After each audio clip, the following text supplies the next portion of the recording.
নমস্কাৰ বন্ধুসকল। আজি আমি এটা আচৰিত লগা বিষয়ৰ ওপৰত আলোচনা কৰিব খুজিছোঁ। বিষয়টো হৈছে জগত জননী মা কামাখ্যাৰ বিয়া। এটা আচৰিত লগা কথা। মা কামাখ্যাৰ বিয়া এটা অদ্ভুত পৰম্পৰা। কামাখ্যাৰ স্থানীয় বাসিন্দাসকল, ইয়াৰ পাণ্ডাসকল, ইয়াৰ দলৈসকল, ইয়াৰ ভক্তসকল, এওঁলোকে এটা উৎসৱ উদযাপন কৰে। সেই উৎসৱটো মা কামাখ্যাৰ বিয়া। ইয়াৰ ভক্তসকলে যাত্ৰীসকলক নিমন্ত্ৰণ কৰে, কাইলৈ মাৰ বিয়া, আহিব দেই, প্ৰসাদ গ্ৰহণ কৰিব, ভোগ খাব। অৰ্থাৎ পুতেকে বা জীয়েকে মাকৰ বিয়ালৈ যাত্ৰীসকলক নিমন্ত্ৰণ কৰে। এটা অদ্ভুত আৰু আচৰিত ধৰণৰ পৰম্পৰা।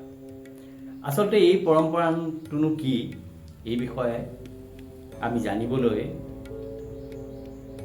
আজি আমি লগ ধৰিছোঁ এজন জ্যেষ্ঠ সাংবাদিক, নিবন্ধকাৰ অনুপ প্ৰসাদ শৰ্মাদেৱক।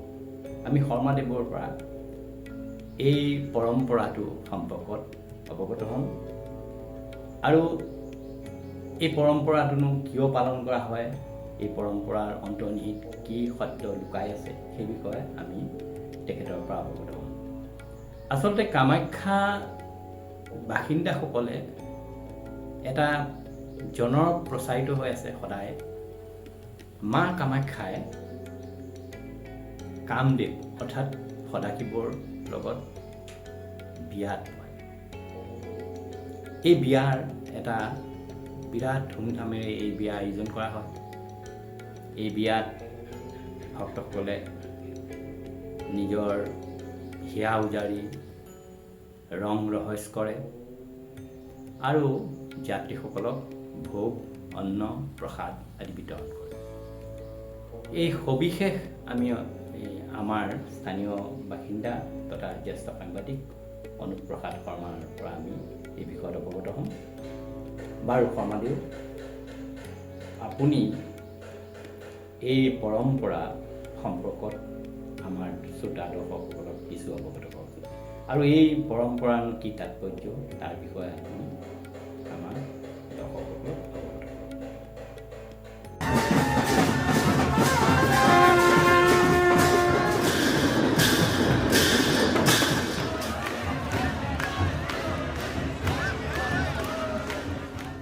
পহন বিয়া বুলিলে কি বুজায় বুলি ক'বলৈ গ'লে আমি প্ৰথমে লক্ষ্য কৰিব লাগিব পহন বিয়া হোৱা ঠাইখন।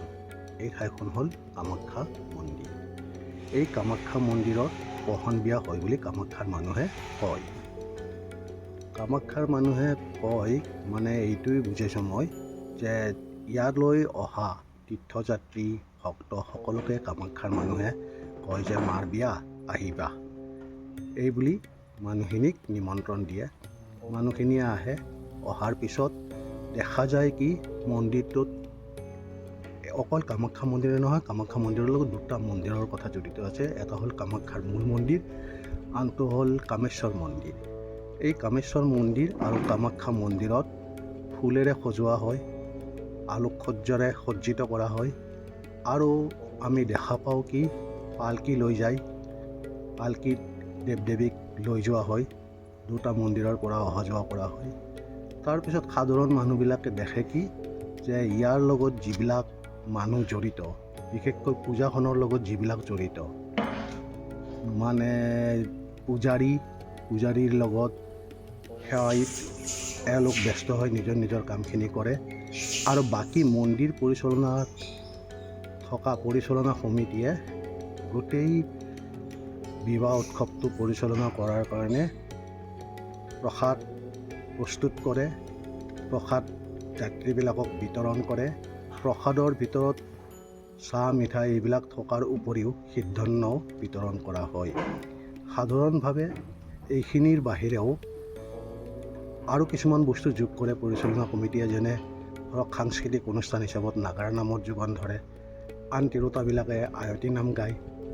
আকৌ বিভিন্ন ধৰণৰ সাংস্কৃতিক প্ৰগ্ৰাম যেনে ক্লাছিকেল প্ৰগ্ৰামবিলাক হয়, নৃত্য গীতৰ অনুষ্ঠান পাতে, এইবিলাক কৰি উলাহ মালহেৰে দিনটো পাৰ কৰে। কিন্তু এই আমি সাধাৰণ মানুহে দেখা হিচাপত কি দেখা পাওঁ যে ইয়াতে এই উৎসৱটো 3 দিন হয়।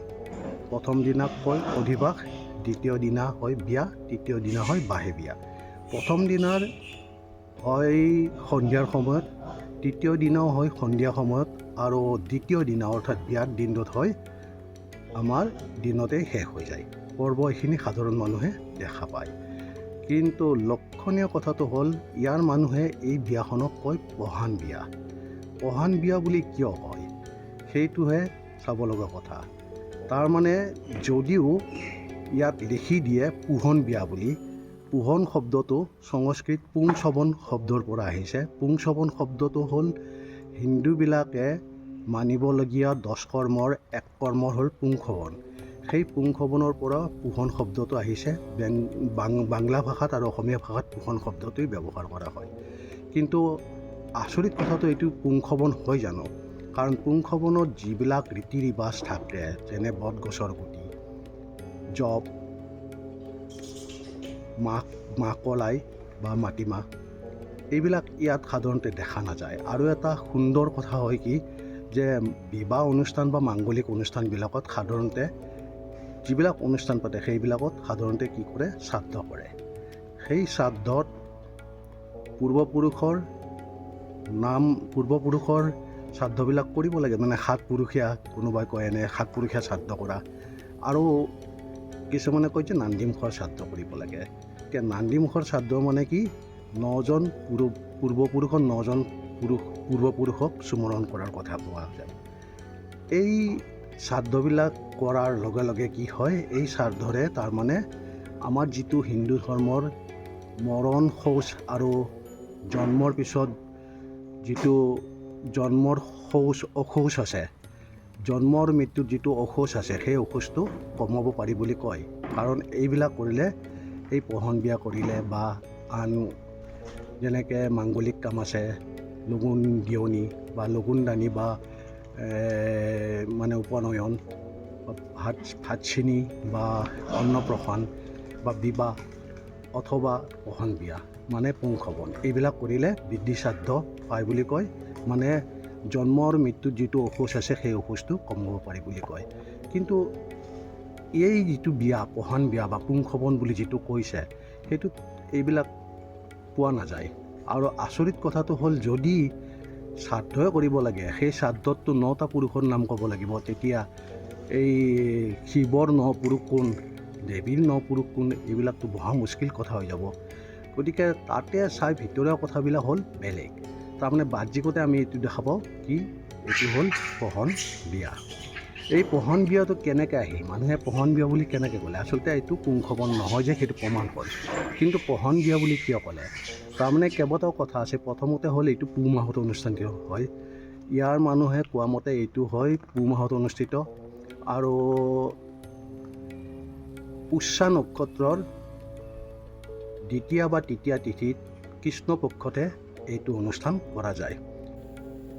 বাৰু শৰ্মাদেউ, আমি এতিয়া বুজিলোঁ এই বিয়াখন আচলতে এটা ধৰ্মীয় পৰম্পৰা। বহু যুগ ধৰি ইয়াৰ ভক্তসকলে এই পৰম্পৰা পালন কৰি আহিছে। এই পৰম্পৰানো আচলতে কি, আৰু ইয়াৰনো কি তাৎপৰ্য আছে, বা ধৰ্মীয় ইয়াৰ কি গুৰুত্বতা আছে, এই বিষয়ত কিছু অৱগত কৰকচোন। কামাখ্যা মন্দিৰৰ পহন বিয়াটোত আচলতে সাধাৰণ মানুহে ভাবে জানিব লগা কথা কেইবাটাও আছে। কি, এই বিয়াটোৰ আচল তত্ত্বটোৱে হ'ল জ্ঞানৰ পিছতে মুখ্যৰ পিছত সৃষ্টি, এই ক্ৰমটো চলি থাকে। আৰু এই ক্ৰমটো চলাই থকাৰ বাবেই এই উৎসৱটো কৰা হয়। আৰু এটা লক্ষণীয় কথাটো আছে কি, এই উৎসৱটো পুষ্যা নক্ষত্ৰ মানে হ'ল কি, যে পুষ্যা নক্ষত্ৰটো আচলতে পোহন বুলি ঋগ্বেদৰ এটা দেৱতা আছিলে। সেই ঋগ্বেদৰ পোহন দেৱতা পৰৱৰ্তী পৰ্যায়ত সূৰ্যৰ দ্বাদশ যিটো নাম আছে তাতে পূষা বুলি এটা দেৱতাৰ নাম পোৱা যায়, সেইটো সূৰ্যই হয়। তাৰপিছত আকৌ সেই পূষাৰ পৰা যায় জ্যোতিষত আহিল পুষ্যা নক্ষত্ৰ। পুষ্যা নক্ষত্ৰ হ'ল জ্যোতিষ মতে অষ্টম নক্ষত্ৰ, আৰু অষ্টম নক্ষত্ৰটোক নক্ষত্ৰৰ ৰজা বুলি কোৱা হয়। এই নক্ষত্ৰৰ ৰজা পুষ্যা নক্ষত্ৰৰ সময়ত, পুষ্যা নক্ষত্ৰৰে কাম হ'ল মানে পোষণ দেৱৰ কাম আছিল ভৰণ পোষণ দিয়া। গতিকে এই ভৰণ পোষণ দিয়া বাবেই ইয়াক কি হয়, এই মানে নক্ষত্ৰটোতে এই অনুষ্ঠানটো কৰা যায়। আৰু এই অনুষ্ঠানটো এইখিনি সময়ত এইকাৰণে কৰা হয়, এইখিনি সময়ত হয় সূৰ্যৰ উত্তৰায়ণ। উত্তৰায়ণ হ'লে হিন্দু ধৰ্মৰ মতে মোক্ষ লাভৰ মুক্তিৰ পথ দেখুৱাই দিয়ে।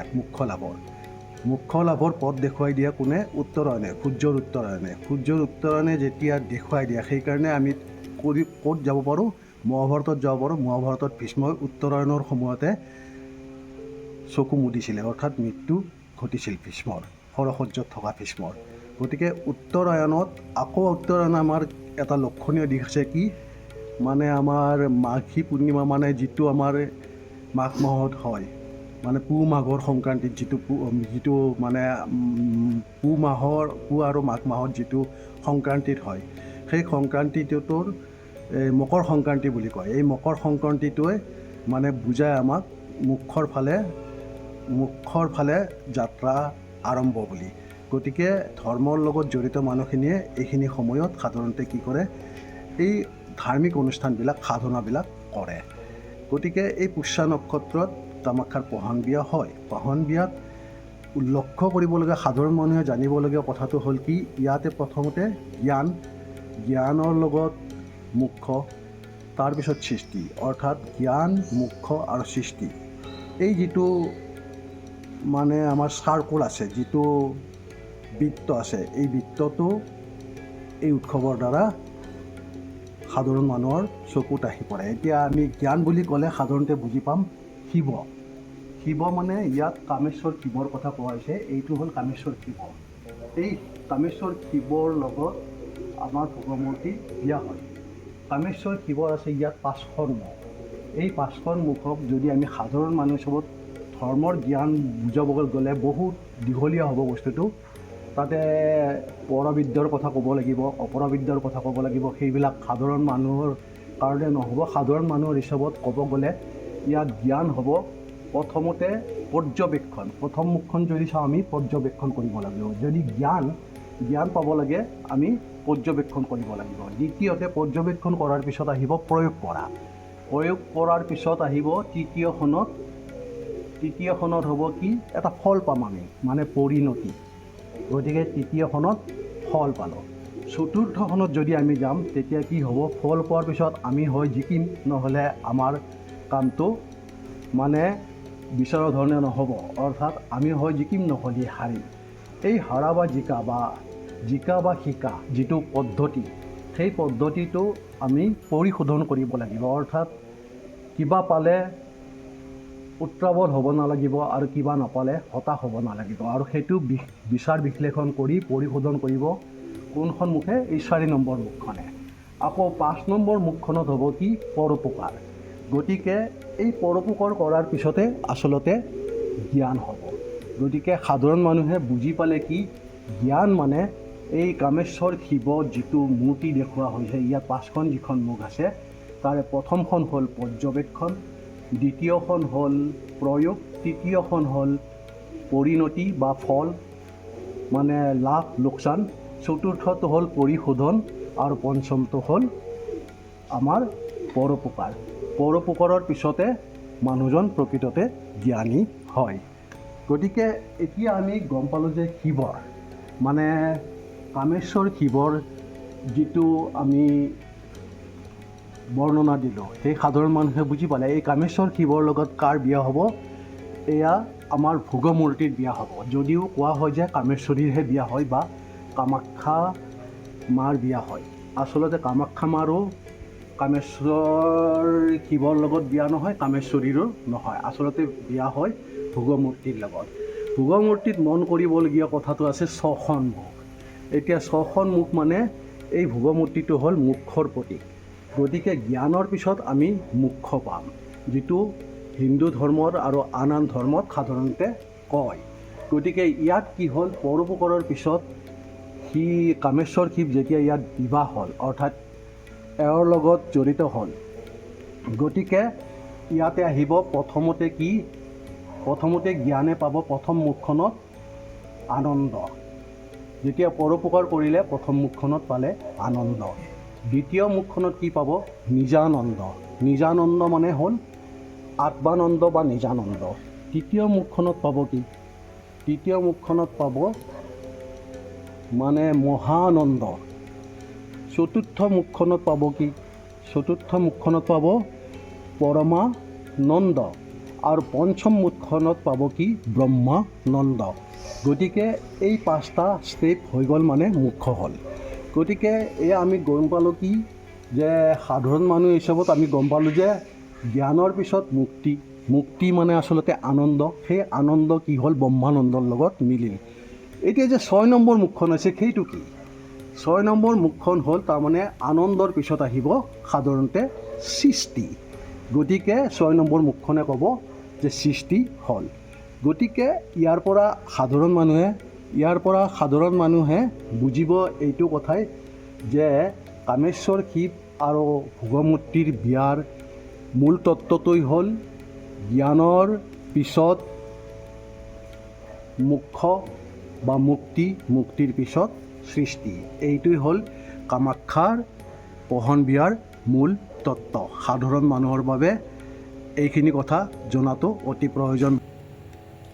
বাৰু বুজিলোঁ শৰ্মাদেউ। এতিয়া আপুনি এটা কথা কওকচোন, এই ইমান উলহ মালহেৰে উদযাপন কৰে, আপুনি ক'লেই যথেষ্ট কৈছে, আপুনি বিয়াৰ মানে তাৎপৰ্য সম্পৰ্কত ক'লে, কি কাৰণে ভক্তসকলে এই উৎসৱটো ইমান উলহ মালহেৰে পালন কৰে। এতিয়া আপুনি কওকচোন, কি এনে বৈশিষ্ট্য আছে যিটোৰ কাৰণে এদিন এটা বছৰ বিৰতি নোহোৱাকৈ এই উৎসৱটো পালন কৰি থাকে ভক্তসকলে? পহন বিয়াৰ বৈশিষ্ট্য কি বুলি ক'লে সাধাৰণতে আমি কেইবাটাও দিশ চাব লাগিব। প্ৰথম কথাটো হ'ল, ইয়াৰ মূল বৈশিষ্ট্যটোই হ'ল কামাখ্যাত পূজা সেৱা ভালদৰে পৰিচালনা কৰিবৰ বাবে পূজাৰীৰ বাহিৰেও কামাখ্যা মন্দিৰ অঞ্চলত 27টা ধৰ্মীয় গোট আছে। সেই ধৰ্মীয় গোটবিলাকক কিছুমানে পাইক বুলিও কয়, আহোমবিলাকৰ পৰা অহা সেই পাইক শব্দটো ব্যৱহাৰ কৰে। সেই 27টা ধৰ্ম গোটৰ সম্পূৰ্ণ পৰিচয় পহন বিয়াত ওলাই পৰে। প্ৰত্যেকেই পাৰ্ট ল'ব লাগে ইয়াত, নম্বৰ 1।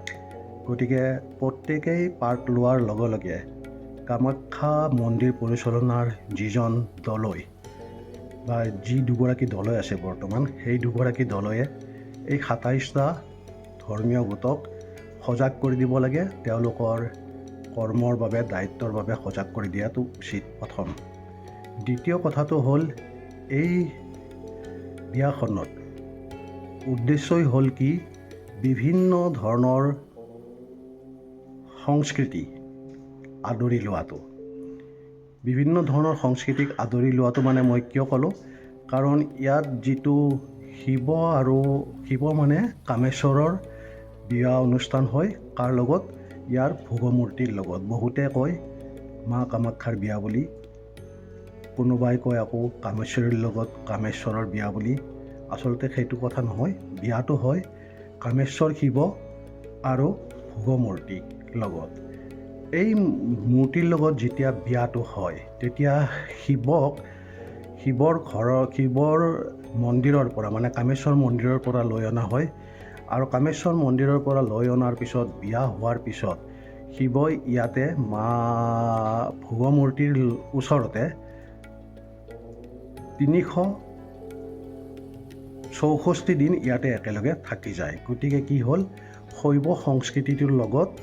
শৈৱ সংস্কৃতিটো ইয়াত আহিল যদিও ইয়াতে সেই শৈৱ সংস্কৃতিক মানে শাক্ত সংস্কৃতিয়ে আদৰি নিজৰ তাত আত্মসাৎ কৰিলে। অৰ্থাৎ এইটো বুজাই আছে যে ইয়াত তাৰমানে বিভিন্ন বৈশিষ্ট্যটো হ'ল বিভিন্ন সংস্কৃতিক আদৰি নিজৰ লগত চামিল কৰা। দ্বিতীয় কথাটো আৰু এটা উল্লেখ কৰিব লগা কথা হ'ল কি, ইয়াত যেতিয়া 3 দিনৰ দিনা যিটো উৎসৱ হয় তাক কয় বাঁহী বিয়া বুলি। এই বাঁহী বিয়া শব্দটো সাধাৰণতে বঙালী সমাজত প্ৰচলিত। এই বঙালী সমাজৰ ভাল কালচাৰ যিটো বাঁহী বিয়া, ইয়াত সংযোগ কৰি দিয়া হ'ল আৰু এই সংযোগ কৰি কিনে ইয়াৰ লগত চামিল কৰা হ'ল। গতিকে ইয়াৰ মুখ্য উদ্দেশ্যটোৱে হ'ল, মুখ্য বৈশিষ্ট্যটোৱেই হ'ল বিভিন্ন সংস্কৃতিক আদৰি নিজৰ মাজত আত্মসাৎ কৰা। গতিকে প্ৰথম কথাটো হ'ল আমি দেখিলোঁ এইটো, আৰু এইটোৰ পৰা এটা দিশ চাব লগা কথাটো আহে কি, যে শৈৱ সংস্কৃতি বুলি যিটো মই কথা ক'লোঁ, সেইটো পৰা এটা সমাজৰ এটা ভাল দিশ ওলাই পৰে কি, কামাখ্যাত যিটো সমাজ ব্যৱস্থা, সেইটো হ'ল আচলতে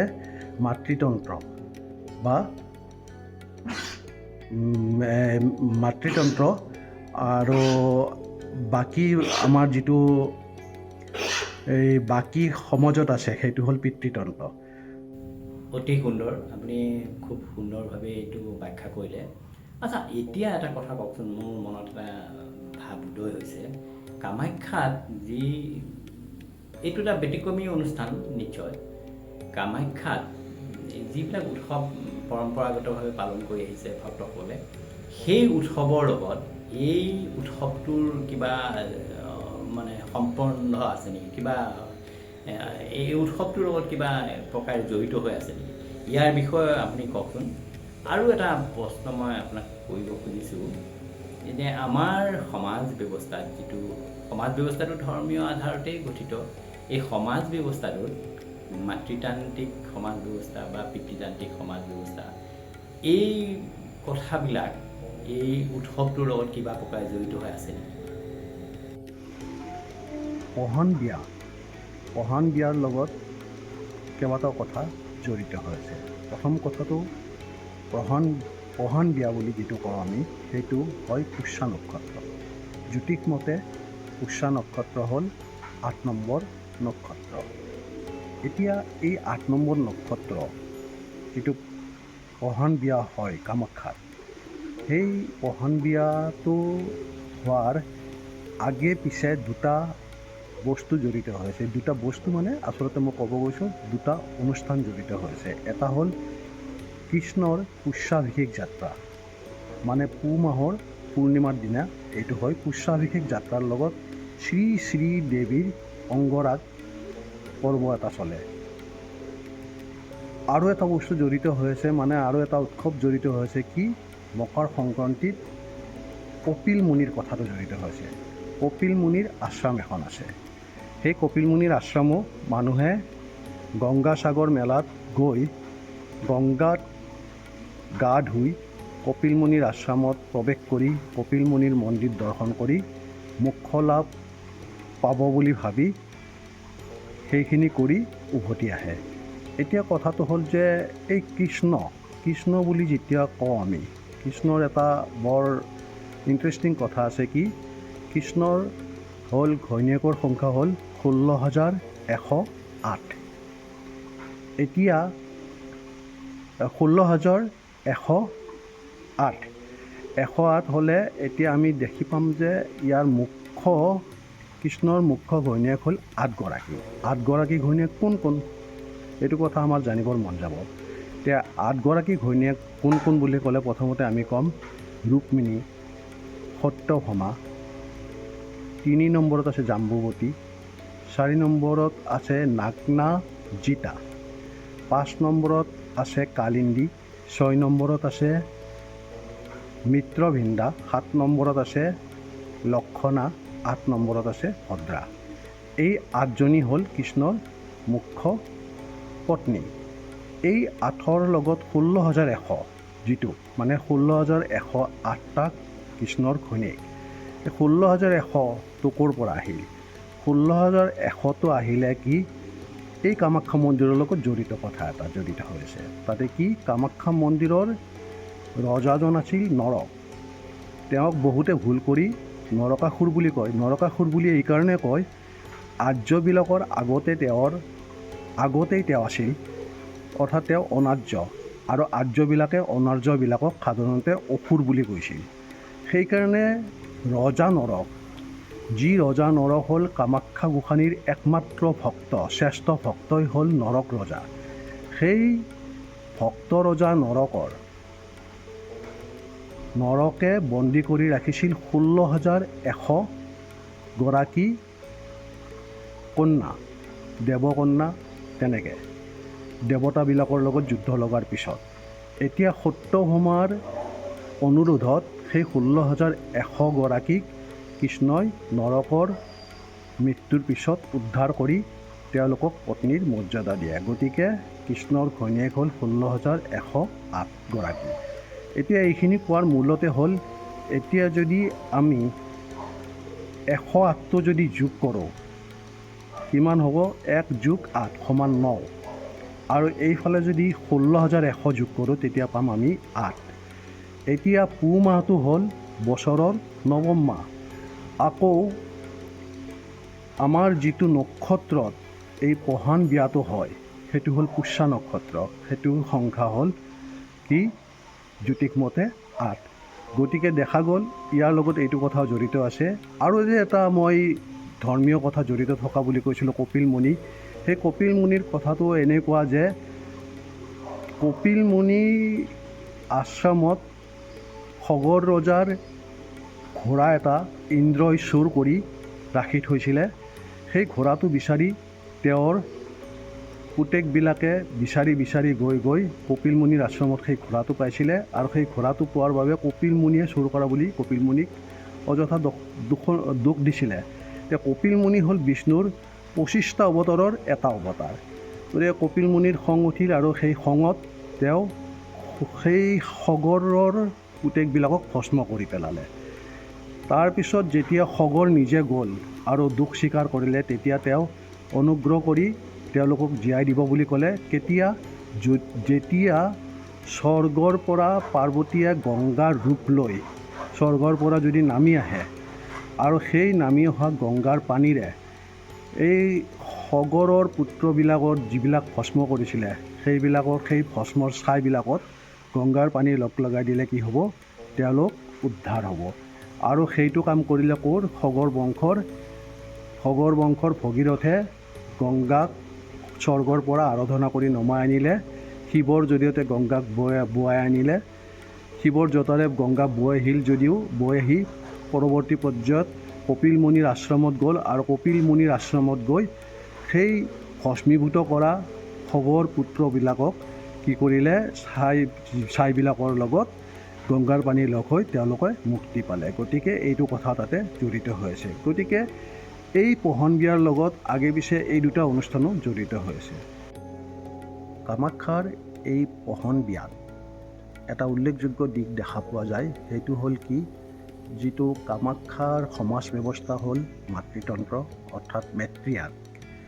আকৌ বাকী পৃথিৱীৰ বিভিন্ন ঠাইৰ সমাজ ব্যৱস্থাত আমি কি দেখা পাওঁ? পেট্ৰিয়াৰ্ক।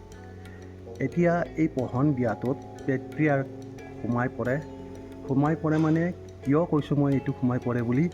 কাৰণ ইয়াত কামেশ্বৰ শিৱৰ বিয়া হয় ভুৱমূৰ্তিৰ লগত। কামেশ্বৰ শিৱ কামেশ্বৰ মন্দিৰৰ পৰা আহে, অৰ্থাৎ পিতৃয়াৰ্ক ইয়াত আহি পৰে কামাখ্যাত। কেতিয়াৰ পৰা বুলি ক'লে এইটো যদি আমি অলপ বিচাৰ কৰি চাওঁ তেতিয়া দেখা পাম যে এইটো 17th চেঞ্চুৰীৰ আগলৈ নিব নোৱাৰি। গতিকে 17th চেঞ্চুৰীত